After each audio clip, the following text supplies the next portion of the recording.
এই গাদ্দারি, এই মাতব্বরি, এই অহংকার কি ভাবতেছো? আল্লাহ বলছেন আমি আমার কাছে আসতে হবে না? আমি এতবার কথাটা বললাম, তোমার গায়ে লাগলো না? ওয়া ইলাইহিল মাসীর, ইলাইয়াল মাসীর ওয়া ইলাইহি তুরজাউন, ইলাল্লাহি মারজিউকুম জামিআ সুম্মা ইলাইহি তুহশারুন। কত যে আয়াত আল্লাহ বলছে, শোনো আমার কাছে ফিরতে হবে, আমার কাছে আসতে হবে, আমার কাছে আসতে হবে, আমার কাছে আসতে হবে। এই কথাটা কোরআনে বারবার বারবার বারবার আল্লাহ বলছে। আমি তোমাকে অনর্থক বানাই না। ওমা রাব্বুকা বিগাফিলিন আম্মা তা'মালুন।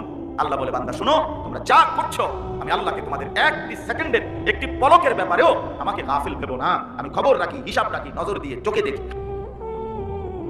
ওয়া কাফা বিযুনুবি ইবাদিহি খাবীরান বাসীরা। আমি আমার বান্দার প্রতিটা গুনাহ নড়াচড়ার ব্যাপারে খবরও রাখি, চোখেও দেখি।